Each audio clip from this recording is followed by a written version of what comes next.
हाय दोस्तों, आज आपके लिए अपडेट है भारतीय रेलवे मालगोदाम से संबंधित। आइए, आपका स्वागत है Mishra ji Indian railway news में। आज आप श्रमिक भाई के लिए महत्वपूर्ण अपडेट है, जान लें। सबसे पहले आप सभी को बता दूं, उस गोदाम श्रमिकों की सैलरी कितनी, यानी माल गोदाम श्रमिकों की सैलरी कितनी होने वाली है, ये मनोरंजन कुमार पासवान जी अपने स्पीच में बताया। एफसीआई वर्कर की सैलरी 50,000 से किसी को कम नहीं मिल रही है दोस्तों।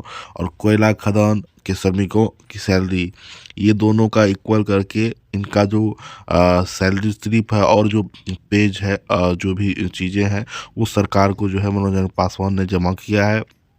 उसी के बराबर लगभग सैलरी आप सभी को मिलनी है। संघ प्रभारी का लाइव स्पीच सुने, उसके बाद मिलते हैं अगली वीडियो में। धन्यवाद। आप सब्सक्राइब करें, बेल आइकन दबाएं, जो कि सही टाइम पे आपको सही न्यूज जो है मिलता रहेगा। हमारी बात को लोकसभा राज्यसभा दोनों सदन में मजबूती से रखा जा रहा था। हमारे लिए ट्राई पार्टी की बैठक हो रही थी और देश में पहली बार जब श्रम कानून का बदलाव हुआ, कि अंग्रेजी हुकूमत के समय जो कानून बना था मजदूरों को शोषण करने के लिए, जो 44 श्रम कानून था, और वो बदल के सरकार जब 4 लेबर कोड ला रही थी, और वो 4 लेबर कोड भी लाने का भी जो काम हुआ है, उसका देन भी भारतीय रेलवे मालगोदाम श्रमिक संघ, ये पहला वो संगठन है जब अटल बिहारी वाजपेयी के शासनकाल में 2003 में श्रम मंत्री जी की अध्यक्षता में जो बैठक कैबिनेट का हुआ, उसमें आपके राष्ट्रीय महामंत्री जी पहला वो व्यक्ति थे जो प्रस्ताव दिए कि सबसे पहले श्रम कानूनों को बदलाव करने की आवश्यकता है, उसको बदलने की जरूरत है।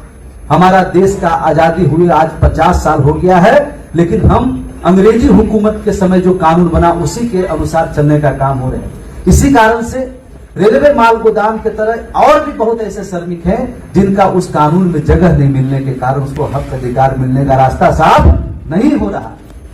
तब जाकर के ये कानून का मंत्री के साथ आपके संगठन के राष्ट्रीय महामंत्री जी, हम सभी लोग उनके साथ चर्चा की, ये बैठक करते रहे। हम लोगों ने एफसीआई के लेबर को किस तरह से परमानेंट हुआ, उसका क्या भूमिका रहा, उसको किस माध्यम से हक अधिकार मिला, उसका दस्तावेज जमा किया। कूली को किस प्रकार से रेट मिला, कैसे उसको भर्ती मिलता है, कैसे उसको पेंशन मिलता है, कैसे उसको पास मिलता है, कैसे उसको मेडिकल मिलता है, उसका दस्तावेज निकाला। कैसे कोयला में खदान में काम करने वाला मजदूरों को उसका हक अधिकार मिला, कौन माध्यम था, वो सारा दस्तावेज निकाल करके श्रम मंत्रालय के पास जमा किया। और रेलवे माल गोदाम के श्रमिकों को जो सबसे महत्वपूर्ण बिल है, ऑक्यूपेशनल सेफ्टी कोड बिल, जो आपके रोजगार देने का उसमें प्रावधान है, रोजगार की सुरक्षा करने का प्रावधान है, उसमें रेलवे माल गोदाम के मजदूरों को जोड़ने का काम किया गया।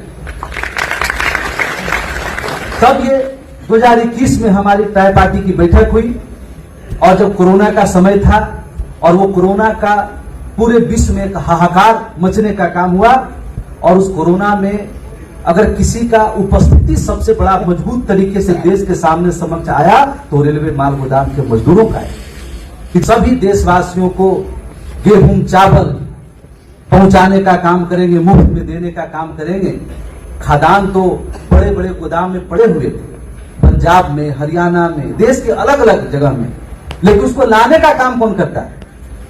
जब हमारा कोई भाई दिल्ली में काम करता था, वो पैदल चल के आ रहा था, दिल्ली से सहरसा की धरती पे पहुंच रहा था, तो उसको घर में जगह नहीं मिलता था, पहले उसको क्वारंटाइन किया जाता था। और उस परिस्थिति में जब घर के लोग भी अपने घर के लोगों से डरने लगे थे, वो कहां से आ रहा उससे मिलने से कतराते थे, उस समय नरेंद्र मोदी जी के बातों को किसी ने सार्थक किया तो आपने सार्थक किया।